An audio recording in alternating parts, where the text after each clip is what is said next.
میرے حوالے سے نام لیے بغیر انہیں میں ریبٹل کر دوں. 5 باتیں مفتی حنیف قریشی صاحب حفظہ اللہ تعالی انہوں نے کی اس پروگرام کے اندر سید بلال قطب کے. وہ 5 باتیں میں ریپیٹ کر دیتا ہوں, ایک ایک کر کے تھوڑا تھوڑا ان کو ریبٹل کروں گا. ظاہر ہے کہ میں تو اس پروگرام میں موجود نہیں تھا, میری غیر موجودگی میں میرے سے متعلق بات ہوئی ہے. یہ کہہ دینا کہ باب تشیع کوئی نہیں, ایک لفظ آپ نے یہاں پر استعمال میں نے تو اس کا ریپیٹ کیا. جی جو بھی ہے وہ جس نے بھی کیا ہے, اگر وہ ایک بندے سے کسی نے کہا یار میں مشہور ہونا چاہتا ہوں, اس نے کہا کعبہ شریف کے اندر جا کے ادھر باہر حرم میں گندگی ڈال دے تو مشہور ہو جائے گا.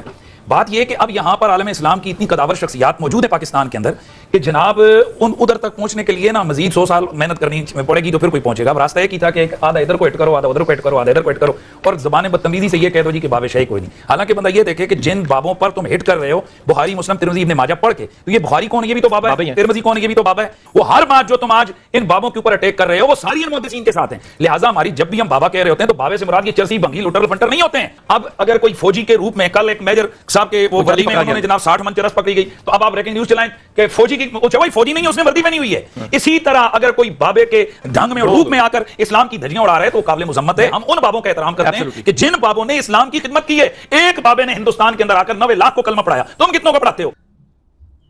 پوائنٹ نمبر 1 انہوں نے کہا کہ اگلے زمانوں میں کوئی شخص تھا, اس کو مشہور ہونے کا شوق تھا, اور اسے کسی نے مشورہ دیا کہ تم جا کے کعبہ شریف میں گند کر دو, یعنی ایز اے ٹائلٹ کعبہ شریف کو یوز کرو, تو اتنی بڑی ایکٹیویٹی جب تم پرفارم کرو گے تو خود بخود تمہیں مشہوری مل جائے گی. آپ یہ دیکھیں, یہ علماء کی لینگویج آپ دیکھیں, یعنی سٹارٹ کس سے یہ کر رہے ہیں.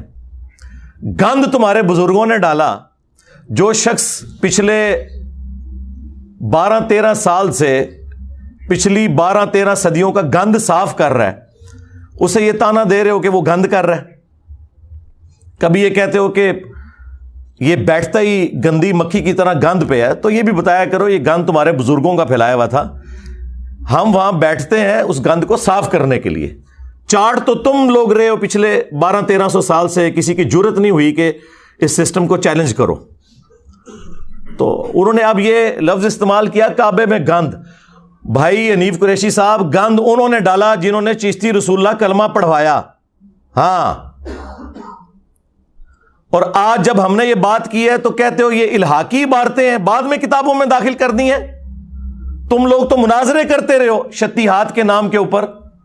خواجہ نے کیا فرمایا, سنو کہ میں کون ہوں اور کیا ہوں.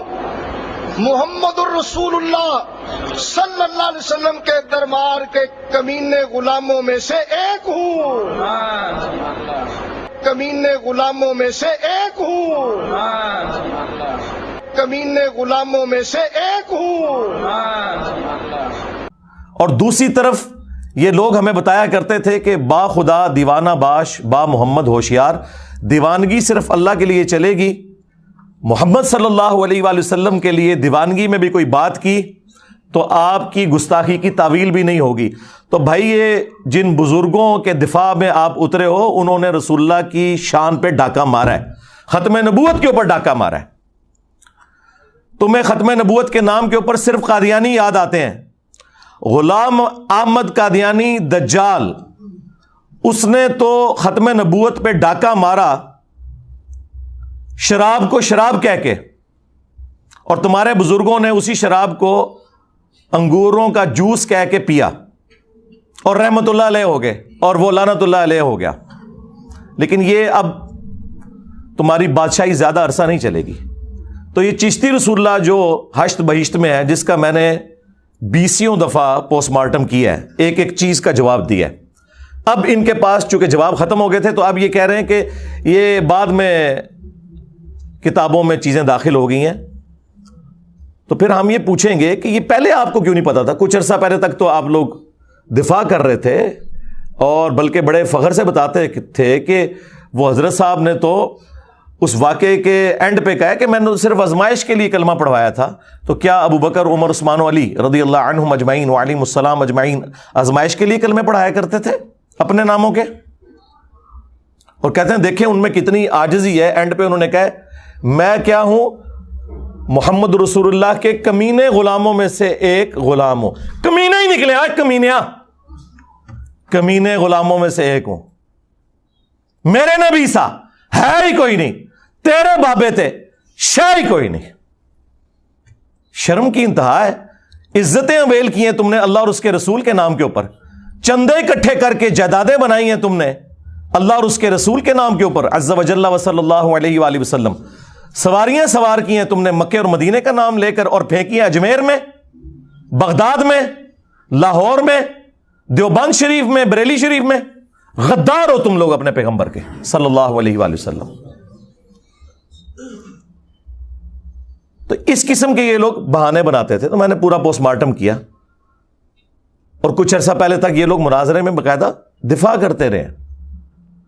آج ہماری وجہ سے یہ کہہ رہے ہیں کہ جی یہ کتابیں بدل گئی ہیں. ٹھیک ہے، پھر ہمیں مجدد مان لو کہ ہم نے آ کے تمہارے صدیوں کا گند صاف کیا ہے. تمہارے سارے بزرگوں کا علم غیب فارغ ہو گیا، انہیں پتہ ہی نہیں چلا کہ وہ کون سی کتابیں چھاپتے رہے. سارے علماء کا علم فارغ ہو گیا کہ اس قسم کی گستاخانہ چیزیں چھاپتے رہے. وہ کہتے ہیں نہیں وہ صوفیاء تھے، علم سے ان کا شغف نہیں. یہی تو ہم کہہ رہے ہیں، صوفیاء کا علم سے کوئی شغف ہے ہی نہیں ہے. آپ اعلیٰ حضرت سے دکھائیں. تو سرکار اعلیٰ حضرت سے بھی دکھا دیا ہے.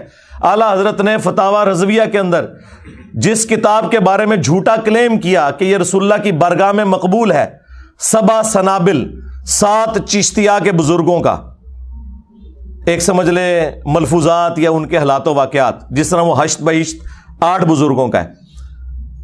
اس کتاب کے بارے میں انہوں نے کلیم کیا کہ خواب میں پتا چلا ہے کہ وہ رسول اللہ کی بارگاہ میں مقبول ہے. اس کتاب کے اندر بھی چشتی رسول اللہ والا واقعہ موجود ہے.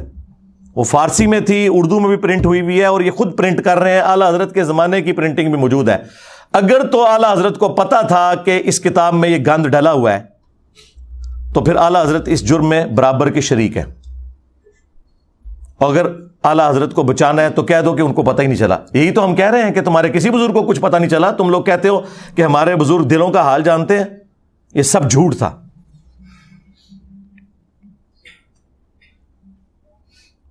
اس کے بعد کشف المحجوب کے اندر انہوں نے بایزید بسطامی کا سکر ثابت کرنے کے لیے رسول اللہ پہ جھوٹ باندھا. چلے ہم 1 ٹن حسن ظن رکھ لیتے ہیں کہ انہوں نے نہیں باندھا ہوگا. 12 کتابیں تو چھاپ رہے ہو، تم تو دفاع کر رہے ہو اور کہتے ہو جس کا کوئی مرشد نہیں وہ یہ کتاب پڑھ لے. جھوٹ باندھا کہ نبی الاسلام کی بھی مبارک نظر ایک دفعہ غلطی سے اپنے صحابی کی بیوی پہ پڑ گئی. اس صحابی کے دل میں اپنی بیوی کی نفرت آئی اور بعد میں رسول اللہ نے خود شادی کر لی. اس سے انہوں نے کہا کہ نبی بھی حالت سکر میں جاتا تھا تو بایزید بسطامی بھی اگر حالت سکر میں چلا گیا تو کیا ہوا؟ لعنت ہے تمہارے عقیدوں کے اوپر.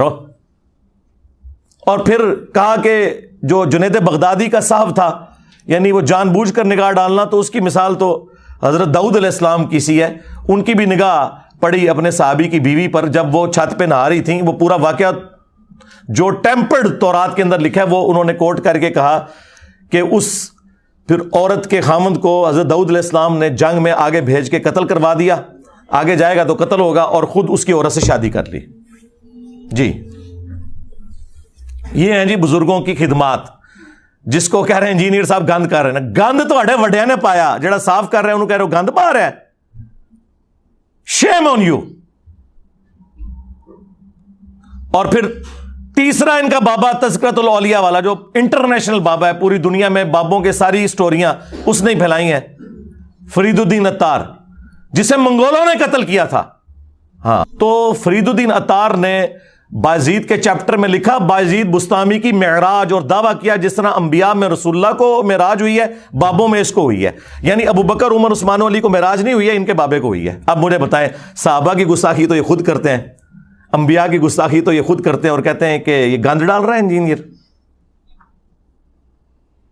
اور اینڈ پہ جا کے انہوں نے جب کنکلوڈ کیا، انہوں نے کہا یہ بابا جی بہت بڑے تھے، اگر ان کی زبان سے کبھی یہ نکل گیا کہ سبحانی ما اعظم شأنی، میں پاک ہوں، میری شان بہت بلند ہے. اور یہ سیم جملے علی حجویری نے بھی کشف المحجوب میں نقل کیے، اور انہوں نے بھی وہی تعویل کی کہ وہ گھبرانے کی بات نہیں، ان کے منہ سے اللہ بول رہا تھا.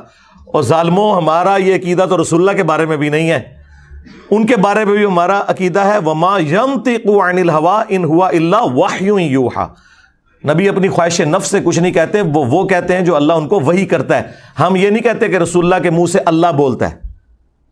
یہ تو عقیدہ کفر ہے کہ اللہ بندے کے اندر حلول کر جائے.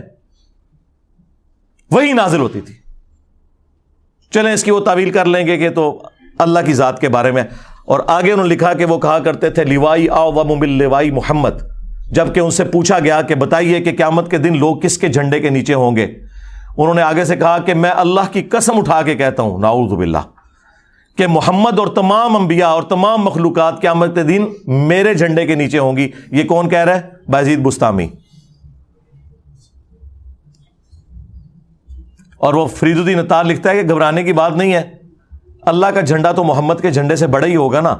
تو وہ ان کے منہ سے اللہ بول رہا تھا. بھئی قیامت کے دن تو جھنڈا ایک ہی ہے، لواء الحمد، جو بخاری مسلم میں حدیث ہے، انا سید الاولین والآخرین، میں سردار ہوں جتنے گزر چکے اور جتنے آئیں گے ان کا، میں خطیب ہوں اللہ کی بارگاہ میں. وہ تو رسول اللہ کے ہاتھ میں ہوگا جھنڈا. صحیح مسلم میں ہے کہ سب سے پہلے مجھے قبر سے نکالا جائے گا قیامت کے دن، سب سے پہلے میں شفاعت کروں گا، سب سے پہلے میری شفاعت قبول کی جائے گی. اور ایک اور حدیث صحیح مسلم میں کہ سب سے پہلے میں جنت کے دروازے پر دستک دوں گا اور داروغ جنت پوچھیں گے کون، میں کہوں گا محمد صلی اللہ علیہ وآلہ وسلم. تو وہ کہے گا کہ مجھے حکم بھی یہی تھا کہ آپ کے نام کے اوپر دروازہ کھلے گا. تو پھر میں صحیح کہتا ہوں نا کہ میرے نبی سا ہے ہی کوئی نہیں، تیرے بابے تے شاہ ہی کوئی نہیں، اور تواڈے بابیاں نو کھنگن بھی نہیں دینا کسی نے ہوتا ہے. اور یہ حدیثیں ہمارا امام نقل کر رہا ہے، امام مسلم، جو 261 ہجری میں فوت ہوا اور اس کی کنیت تھی ابو الحسین. اور تمہارا بابا اور اس بابے کے ماننے والے جس بابے کا دفاع کر رہے ہیں اس کی کنیت تھی ابو یزید، اور وہ بھی 261 ہجری میں فوت ہوا، صوفیوں کا بابا. اور ہمارا جو امام ہے اس کی کنیت ہے ابو الحسین مسلم. فرق دیکھ لیں، ایک ہی زمانے میں ایک ہی سن میں فوت ہوئے ہیں، اور زمین و آسمان کا فرق ہے. تو یہ آپ کو پتا، یہ میرا فیوریٹ ٹاپک ہے. میں اس کے اوپر کافی دیر تک بول سکتا ہوں، لیکن میں اس پہ ہی اکتفا کرتا ہوں تاکہ